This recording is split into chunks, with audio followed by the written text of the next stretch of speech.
Aku mau mempercayai, aku bisa mempercayai, dan aku bisa dipercaya. Aku nggak percaya semua manusia, dan aku nggak mau mempercayai siapapun nggak mau percaya. Aku mungkin tidak sempurna, tapi aku tulus kok sama kamu. Kamu ini pembohong, penipu. Kamu nggak layak dipercaya, kamu nggak tulus. Aku minta maaf sudah merusak kepercayaanmu. Aku memang salah, nggak ada pembenaran untuk itu. Tapi aku ingin berusaha kembali. Menurutku relasi kita tuh penting. Maafkan aku. Aku akan melakukan apa yang dianggap perlu. Semua akan aku lakukan. Nggak bakal gua maafin, nggak bakal gua maafin. Pokoknya gua akan dendam. Kamu tuh emang jelek, nggak bisa dipercaya.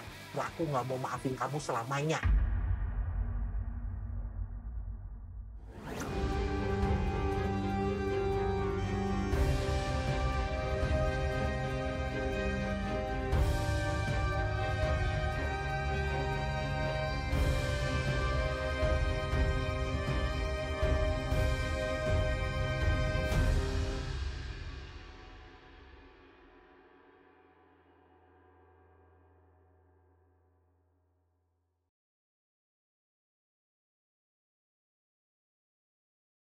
Halo, jumpa lagi dengan saya, Dr. M di Sekolah Kehidupan.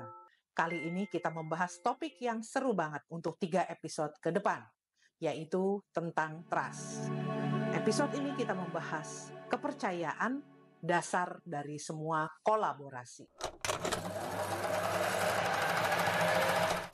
Anda tentu mengenal nama Konfusius, seorang filsuf bijak. Konfusius mengemukakan 3 hal yang dibutuhkan untuk sebuah pemerintahan. Ini dalam kehidupan bernegara. 3 hal itu yaitu senjata, makanan, dan kepercayaan.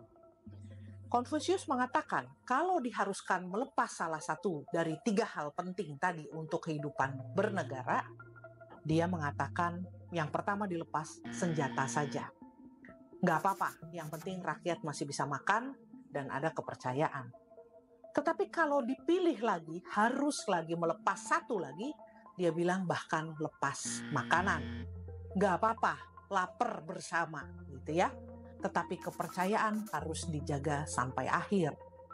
Tanpa kepercayaan, tidak ada negara, tidak ada organisasi, dan tidak ada keluarga yang bisa bertahan. Nah, mengingat pentingnya kepercayaan, seorang sosiolog, Luhmann, di dalam bukunya O'Neill 2002 menyatakan bahwa saat ini kepercayaan itu terlihat semakin berat dan mahal harganya.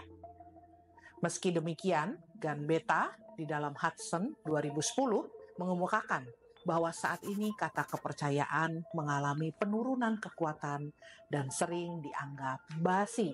Jadi kasihan banget ya sahabat, padahal mahal harganya, sangat berat untuk dilakukan, tetapi meskipun begitu penting, bahkan sampai dalam kehidupan bernegara lebih bagus melepas senjata dan makanan daripada kepercayaan, tetapi kali ini dianggap basi, diremehkan, dianggap tidak penting lagi.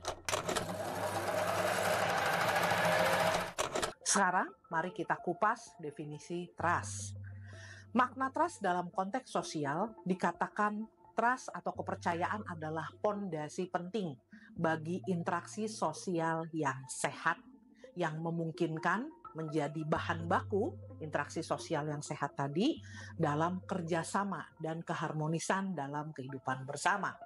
Jadi di sini dikatakan bahwa butuh trust sehingga ada interaksi yang sehat.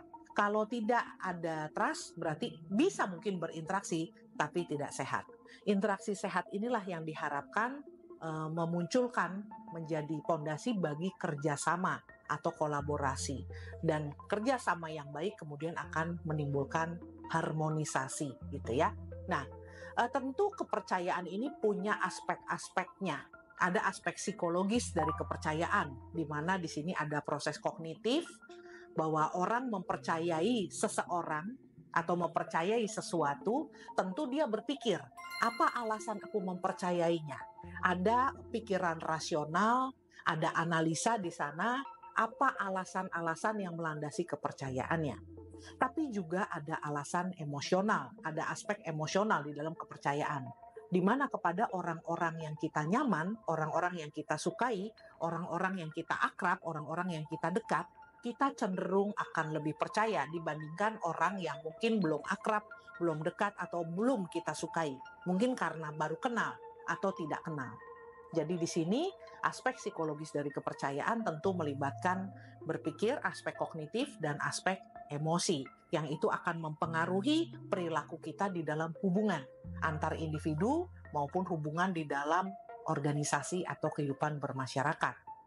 Dalam kehidupan sehari-hari, contoh trust bisa dilihat kalau dari sahabat misalnya, Anda punya teman dekat atau sahabat, lalu juga mungkin dalam relasi perkawinan, ya di dalam hubungan suami istri, lalu juga di dalam hubungan atasan bawahan atau kolega, teman kerja, ya hubungan profesional atau teman kuliah, ataupun di dalam kehidupan warga, ya bermasyarakat di RT, RW, lingkungan, dan sebagainya. Begitu juga kalau kita lihat seperti yang sekarang mungkin sahabat rasakan di banyak negara, bukan hanya di negara kita, sekarang banyak terjadi krisis kepercayaan. Apakah dari rakyat terhadap pemerintah gitu ya, maupun terhadap pejabat-pejabat tertentu dan sebagainya. Tentu itu juga mencakup aspek kepercayaan. Tadi disebutkan di awal bahwa ternyata cukup banyak yang mengabaikan kepercayaan sekarang, dikatakan sebagai sesuatu yang basi atau tidak relevan lagi. Tapi itu salah, sahabat. Karena justru trust di dalam masyarakat modern sangat dibutuhkan. Dalam hal apa? Hubungan antar pribadi. Semodern-modernnya kita, secanggih-canggihnya, sebanyak-banyaknya temuan-temuan berteknologi tinggi, tetap kepercayaan itu menjadi dasar hubungan antar pribadi, antar manusia.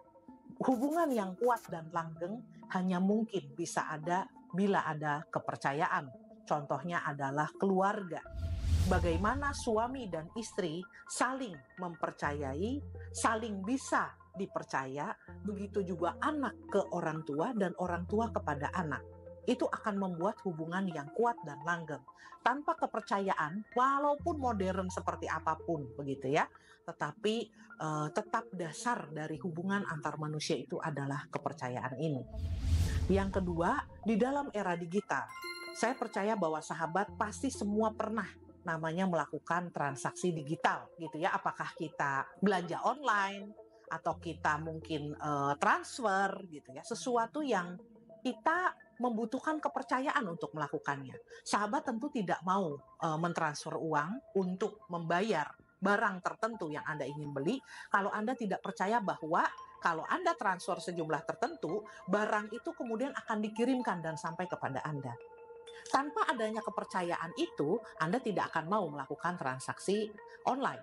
Begitu juga misalnya kalau Anda pernah mengalami, misalnya saya pernah tuh beli barang ini, saya udah transfer, ternyata barangnya nggak datang-datang dan kemudian hilang gitu ya, padahal cukup masif iklan-iklannya.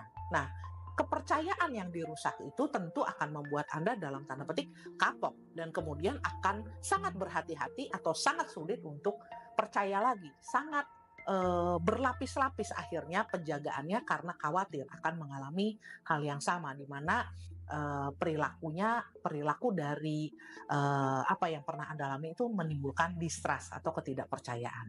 Ya, jadi perdagangan elektronik, keamanan informasi kita secara digital, lalu interaksi online itu juga membutuhkan kepercayaan itu. Cukup banyak kasus-kasus di mana remaja-remaja kita juga mengalami masalah ketika mereka berinteraksi secara online, ya mungkin kencan kenal online, lalu kemudian teman juga online, karena itu bisa dalam tanda petik cukup banyak hal yang bisa meragukan gitu ya, dan tentu ada bahaya tersendiri. Disinilah dibutuhkan, bahkan secara online justru kepercayaan itu sangat dibutuhkan. Lalu kepercayaan terhadap institusi publik, ya, terhadap pemerintah, terhadap layanan-layanan publik, itu juga mempengaruhi stabilitas politik dan keamanan suatu negara. Bisa dibayangkan, ya, misalnya ada beberapa keraguan ataupun gerakan, ya, yang tidak mempercayai lembaga publik tertentu gitu ya, pelayanan publik tertentu atau lembaga negara tertentu atau institusi tertentu, itu tentu akan mempengaruhi keamanan, stabilitas politik, sosial, bahkan ekonomi bila itu kemudian berdampak misalnya terhadap lembaga ekonomi misalnya gitu ya, sehingga itu mempengaruhi partisipasi masyarakat di dalam kehidupan bermasyarakat dan bernegara. Sahabat, di dalam trust atau kepercayaan ini ada 3 komponen. Tiga-tiganya perlu ada untuk ada kondisi percaya. Yang pertama adalah keterandalan atau kita sebutnya mungkin lebih dikenal dengan reliabilitas. Di mana reliabilitas itu adalah konsistensi dan ini menjadi kunci dalam membangun kepercayaan. Sahabat bisa membayangkan, kalau orang tidak konsisten, kadang-kadang dia begini, tapi nanti kadang-kadang bagus, kadang-kadang enggak. Kadang-kadang dia semangat, kadang-kadang enggak konsisten. Kita susah memberikan kepercayaan kepada orang itu. Apalagi misalnya mengangkat dia menjadi ketua tim yang memimpin dan lain-lain, akan diragukan karena konsistensinya kurang. Jadi konsistensi itu adalah kunci bahwa seseorang itu bisa dipercaya dan diandalkan dalam berbagai situasi. Nah, dalam konsistensi atau keterandalan ini dibutuhkan banyak contoh, beberapa ya rangkaian waktu kejadian, di mana di kejadian A dia begini, kejadian B, oh dia tetap begini, kejadian C dia tetap begini, kejadian D, wah stabil nih, konsisten nih, oke bisa dipercaya gitu ya. Dan dengan adanya konsistensi itu, maka seseorang akan diperkuat hubungannya. Karena orang yang berinteraksi dengan dia, orang yang konsisten tadi, reliable tadi, itu berarti merasa aman di dalam hubungan. Kenapa? Karena percaya bahwa kemarin beberapa waktu kejadian begini-begini dia oke kok, prediksinya ke depan juga bisa oke gitu ya. Itulah konsistensi, komponen pertama dari trust. Yang kedua, credibility atau kredibilitas. Itu juga merupakan kunci dari trust atau kepercayaan. Nah, kredibilitas atau disebutnya reputasi seseorang itu begitu penting di dalam trust. Karena dibangun ya, tentu untuk kredibilitasnya bagus orang harus jujur, pengetahuannya benar, bukan asal gitu ya, bermutu lah boleh dibilang gitu ya. Lalu apakah pengalaman juga menunjukkan bahwa kita kompeten di dalam keahlian atau bidang yang dipilih. Ini terutama ketika kita mempercayai seorang tenaga ahli. Anda cari dokter, tentu Anda tidak ingin berobat ke dokter yang reputasinya buruk, kredibilitasnya jelek. Kalau ke dokter itu pasiennya pada mati semua atau salah obat atau Anda tentu tidak ingin gitu ya, tentu tidak mau datang ke sana lagi. Itulah kredibilitas di mana kompetensi dibangun berdasarkan integritas dan itu terbukti ya dari pekerjaannya, dari karyanya, dari pengetahuannya, dari pengalamannya, memang dia adalah orang yang kredibel. Dan di dalam kredibilitas ini komunikasi juga penting gitu ya. Bagaimana informasi yang diberikan gitu. Wah, iya informasi yang diberikannya benar, pengetahuannya bagus. Itu terlihat gitu ya, dan itu juga mewujudkan kredibilitas itu sehingga bisa ditangkap dan diterima oleh yang lain. Dan yang ketiga, terakhir dalam komponen trust adalah intimacy atau keakraban atau keintiman. Tadi saya sempat menyebutkan bahwa kita cenderung akan lebih mempercayai orang-orang yang akrab dengan kita, yang kita kenal dengan baik. Di situ ada aspek emosi dari trust, di mana keterbukaan, empati, lalu pengalaman bersama, waktu yang dihabiskan bersama, kenangan-kenangan manis, memungkinkan kedekatan emosi terbentuk. Dan itu mempengaruhi kepercayaan. Mengapa Anda senang mengenang teman masa kecil Anda yang pernah susah senang bersama, pernah nakal barengan gitu ya. Sekarang Anda sudah dewasa dan Anda ingin berbisnis misalnya gitu ya. Salah satu yang akan Anda pertimbangkan mungkin adalah teman masa kecil Anda di mana Anda pernah menghabiskan begitu banyak waktu bersama, akrab, susah senang bareng gitu ya. Itu Anda akan lebih mudah mempercayainya dibandingkan mempercayai seseorang yang betul-betul asing, baru, mungkin orang itu juga baik sebetulnya, tapi kita tidak kenal. Jadi komponen trust salah satunya adalah keakraban, keintiman, sehingga di dalam membangun trust, terutama di dalam hubungan misalnya hubungan yang intim ya, suami istri, lalu juga orang tua anak di dalam keluarga, ataupun Anda dengan sahabat dan kolega-kolega Anda, keakraban juga penting di dalam merawat dan mempertahankan trust ini. Sekarang, mari kita hayati. Sahabat, saya mengundang Anda mencari pengalaman Anda ketika Anda di dalam relasi yang diwarnai dengan kepercayaan yang kuat. Bagaimana kolaborasi yang terjadi di dalam relasi tersebut? Apa yang ada di dalam pikiran dan perasaan Anda? Dan apa dampaknya dalam hidup Anda berada dalam relasi yang penuh kepercayaan? Anda boleh memilih apakah di dalam kehidupan keluarga, suami istri, relasi orang tua anak, ataupun di dalam kehidupan profesional Anda. Silakan, mari kita cari dan mari kita hayati. So, apa yang bisa kita lakukan? Sahabat, saya men-challenge Anda untuk mengevaluasi kepercayaan Anda di dalam 4 area kehidupan. 1, di dalam hubungan antar pribadi. Apakah ada dalam hubungan Anda dengan orang-orang terdekat Anda yang kepercayaannya mungkin sangat baik atau justru kurang baik? Yang kedua, di dalam hubungan studi atau pekerjaan Anda, hubungan profesional Anda dengan tim, kolega, atasan atau bawahan Anda. Bagaimana relasi Anda? Apakah kepercayaannya cukup? Yang ketiga, di dalam bisnis atau usaha yang Anda bangun. Anda yang punya bisnis atau usaha, apakah Anda mempercayai kolega-kolega, partner bisnis Anda, atau klien Anda, atau vendor Anda? Tolong dievaluasi. Dan yang keempat, dalam kehidupan bermasyarakat sekarang, Anda silahkan merefleksikan, begitu banyak hingar-bingar terjadi di masyarakat kita saat ini, Anda bisa menontonnya di sosial media, tetapi bagaimana dengan Anda sendiri? Apakah kepercayaan Anda cukup pada lembaga-lembaga negara ataupun orang-orang yang dipercayakan untuk memimpin bangsa kita? Minggu depan, kita akan membahas bagaimana merawat kepercayaan di dalam relasi. So, kita akan berjumpa lagi minggu depan. Sahabat, selamat belajar mempercayai dan selamat untuk menjaga kepercayaan dari orang-orang kepada Anda.